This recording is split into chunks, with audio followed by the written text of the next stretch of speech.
this is my setup. We are buffing in the driveway now at the house because I ran out of time and wanted to get out the shop. That didn't turn out that bad at all. You can see the reflection is like glass. This is that Norbin 115 cheap clear. You can see the reddish popping in it in the sunlight. Now it's got some dull spots, imperfections, and the backside totally looks like freaking crap. But the backside's not going to be seen, so I'm just over it. I'm only focused on front side. You can see I keep putting smear marks. I think it's a little dull right here, but I think I'm over it. I think I'm just going to put it on the car like that. I believe that's good of enough finish. So let's buff the other one out, and then we'll get these things installed on this bad boy. And if you're sitting there saying to yourself, how in the world are you buffing these little pieces by yourself in your driveway on the tailgate of your truck? If you've ever buffed anything, you know how hard it is to do, especially pieces. Normally you need somebody holding the piece and then you buffing on it. Well, I've already showed you how to do that in the past. If you are new to the channel, go back and check out where we originally built this wing, because we went over every step all the way from what metal brake we used, where we got our metal, where we did our bends, how we did our bends, our failure points. Then we went over how to paint the wing, and then we also went over how to buff the whole entire wing, what steps to use, what grits to use, what compounds to use, and how to even hold it, and how to pretty much do it yourself in your driveway by yourself with no help. So I put a lot of time into them other 3 or 4 videos. Go back and check out where we originally built this drag wing, and do that, because we're not trying to redo another in-depth video of how to do a simple drag wing or spill plates. Now let's get this last one buffed out. All right, so I had to pause and run to the shop, handle business owner stuff. As always, the blue F-150 has to go off to the our mechanic. We have a mechanic that we carry all of our vehicles to now, and he does all the mechanic stuff that's out over our head. So while I was unloading vehicles, I checked packages, stuff like that, and I got a package in the mail. So first off, it come from the gentleman we did the blue fox body.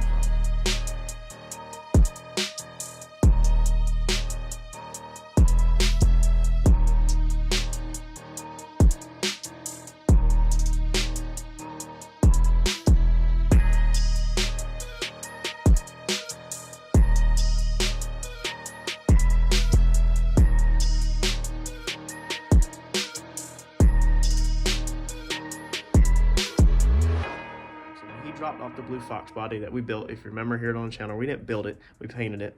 My bad. He said, you know, the only thing is just don't disclose his name, that he's a grudge racer, whatever like that. So I'm not going to personally use his name, but y'all know the car and he knows who he is, and I've already actually sent him a text message directly. But I just want to publicly say I am beyond thankful for anything that anybody ever would decide to gift or send me. I don't expect anything in return for nothing at all, especially when I did a job for somebody. Now I really enjoyed working with him. It was a very nice relationship. Unfortunately, that job took a month and a half. It took a really long time to even do that level, and that was not to Randy's level when we did that job. One of his things was, I don't want it to Randy's car's level.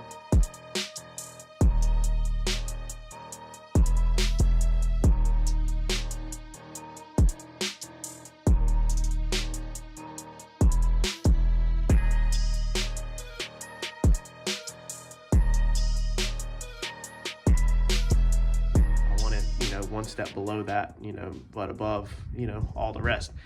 He's out of Chicago, so he actually brought that car all the way from Chicago to Wilmington. If you remember that series, if you haven't seen that series, go check it out. It's under its whole playlist of the Chicago Grudge cars. So it's a blue 4-eyed fox. We completely redid it front to back with appearance, paint, bodywork wise, fitted the hood, tons of useful tips for if you're fitting your hoods. We had to do rivets and everything for the Zeus fasteners, and he had mentioned that, you know, about the nice rivet tools. I've had some other people mention to me that people have that are either air operated or battery operated. I can't afford anything like that. I'm just like y'all. I know that it might look like, you know, I have all this money. I don't. I really don't. I'm just like y'all. I'm just average Joe. I pace myself. I do slow and steady, and I put a lot of stuff on credit, and then I make my payments on it. as much as possible. A lot of times I make 4 or 5 payments in 1 month on my race car credit card. We've went over this in the past. So, you know, I'm not some rich dude by any means. And so to receive a gift like this, I'm lost for words, and I just want to say that I greatly, greatly appreciate it. I would have never in a million years bought myself anything like this. I would have got by. But let me flip the camera around and show y'all what he sent. So we have a Milwaukee rivet tool. So this is the do your rivets, battery powered, so you're not sitting there with your hands. A lot of the problems when you're doing your hands is that when it pops, the gun wants to kind of, or the tool wants to kind of jump, and then you'll hit your paint and stuff like that. Now I use a Harbor Freight rivet tool just like everybody else. So he has actually sent in the battery operated actual tool for doing the rivets, along with the batteries, 2 batteries, and the charger. And most all of us guys in the tool world know that the tool often is not that terrible. I don't know what the price of this is. It's not about money. But with the impact guns and stuff like that I have priced, the tool's never that bad. It's always the freaking batteries and the chargers. So to also get the batteries and the chargers with this and everything, it kind of sets you up where you can add on to this brand and buy other tools. Like I said, I would have just never ever purchased anything like this for myself. Now it looks like this is the piece where the rivets, the studs come out the backside, and it catches them for you so they're not all over the floor. Normally I dump mine all over the floor and then have to sweep them up later. So this is just, man, I don't know, I'm just lost for words. Like I would have never expected anything like this at all. This will definitely be staying at my house. You can see the features on it and everything. This will be staying at my house for sure and not going to the shop. This will be for use by myself only, and not for anybody else. I don't want this stuff to get damaged. I have all my nicer stuff at the house, as everybody knows.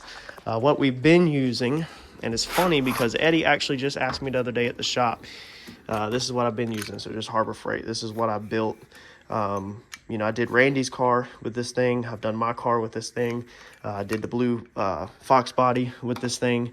And, you know, I've always been careful not to nick the paint, but it's always nerve-wracking. You have to kind of keep some upwards pressure on it whenever you're doing it. But Eddie actually literally just asked me the other day. So if you watch the F250 videos, whenever we had to rivet the front of this F250, some pieces on there, I actually broke the rivet gun because I was using the fatter ones. Now the Harbor Freight one is really good for like 1/8 of an inch rivets. You'll do them all day long, but as soon as you step up to the bigger rivets that are thicker, it doesn't do so great. And so I actually broke ours at the shop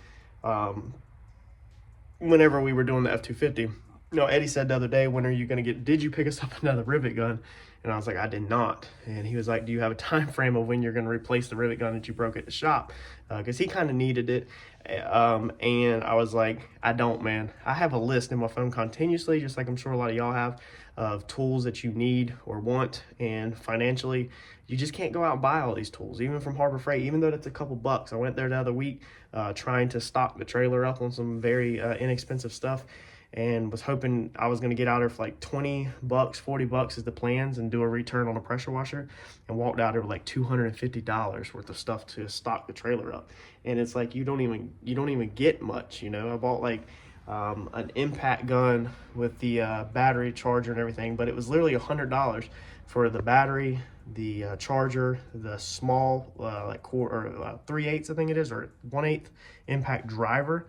Not actually impact gun, it's impact driver, which is what we use at the shop. We just use DeWalt, and that thing was $100 for all of that, you know. And then plus the other tools, it's just, I can't afford to keep my business stocked, plus keep my house stocked, plus keep my trailer stocked. It's I have to work at it slowly, just like everybody that follows my you know, or a lot of people I guess that follow my channel. A lot of it's DIYers. So again, to get something like this is just beyond thankful and lost for words.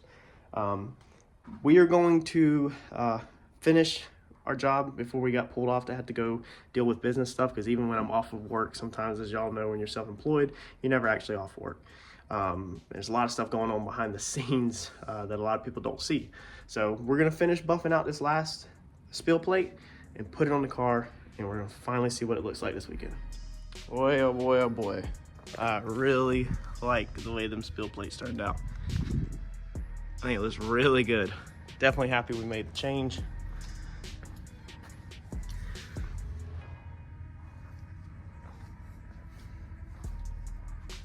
Let her get a little sun today.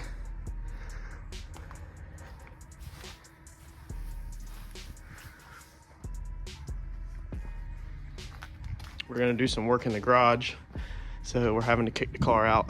It's got to go outside. It's gonna have to stay out here for a little bit. So we want to take this back wall right here and do something with it. I want to do an accent wall right here. I think just from the mantle down, probably. Not 100% sure yet. Might repaint these baseboards across the bottom. And just do a little tidying up. So we still don't have the motor for the car. So while we don't have the motor, we have a little bit of downtime. Now's the perfect time to do a little garage maintenance. I really should paint the roof of that ceiling because it's crazy how I only have to paint half of it. If you ever seen it, the story behind that is when I first bought the Comet, it was over on that side of the garage. I did everything around the Comet because I couldn't really roll it. It kind of went in here and stayed right here until I completely broke it down, and it's OEM 1974 puke green state. And then once it went out of here, it actually went out of here on a rollback, so it didn't even roll into the driveway. It went rollback, just kind of pulled it right out the garage. So I didn't want to get that little white speckle paint all over the trim of the car, the glass, the car, and then have to get it all off. So I literally just did not paint that area of the ceiling, and then I never have again. You kind of have to pull everything out of the way to paint it. As you can see, we have all of our intercooler piping, our table, our fenders are over here for the car. We have everything over there, and so it still would be a pain in the butt to paint that side. You'd have to go really slow with a roller not to sling it off of it, and it just would be a nightmare. So I want to clean up this a little bit, just make this a little easier. This right here, hanging up here, this is the front of the car. It's kind of tacky, it bothers me. I put it up here the other weekend to get it out of the way. I really need to put one of them shelves up above the garage door to try to utilize all the space possible in this 2-car garage. It's barely a 2-car garage. I consider it a car and a half, but 2 cars will go in here. Me and Randy's car and my car has been in here, if you remember.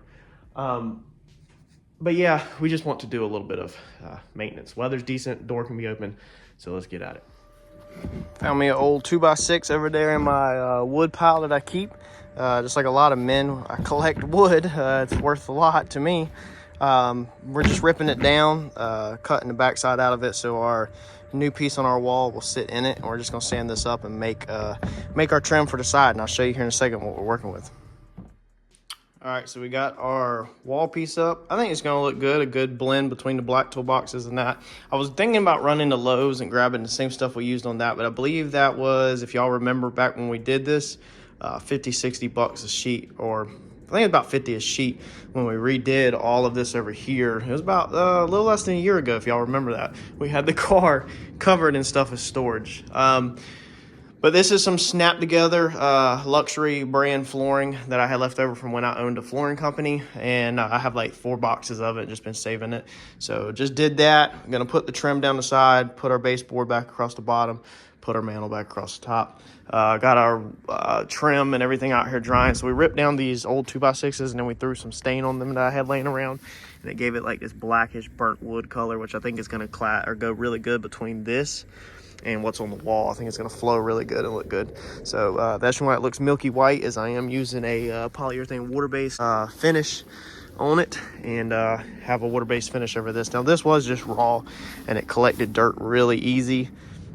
So a little backstory on this mantle real fast. When my granddad actually bought his land way back in probably the early 1900s or so, he actually cut all his trees down and have it rough cut, and he built his house out of all of it. So he had 3 of these pieces left deep inside of his shop when the hurricane hit down here in North Carolina a few years back, maybe 4 years or so. The one that we had a ton of devastating flooding.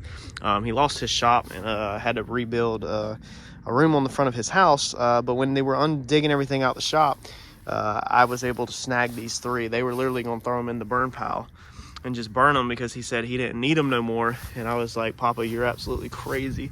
I was like, this is a piece of history. You just don't get this beautiful rough cut lumber like this anymore. So I was able to snag it, and we have 3 of them.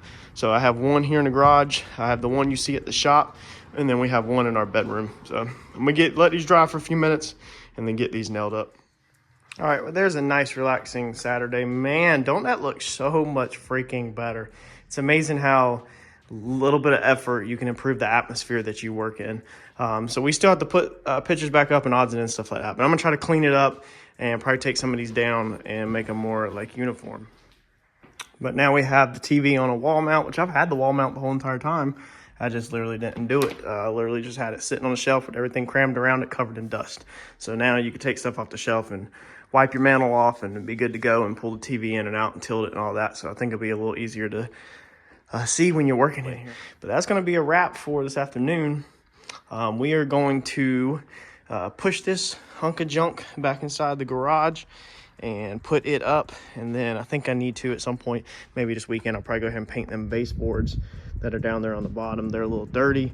Need to do some odds and ends over there. Want to take the flag down, paint the breaker box. I want to paint it like a satin black. But we're gonna put this hunk of junk back in. As you can see, we're losing daylight, starting to get chilly, and we'll work on everything else in the garage, and we'll work around the car. I guess still no painting the ceiling for this weekend, but we'll get it eventually at some point.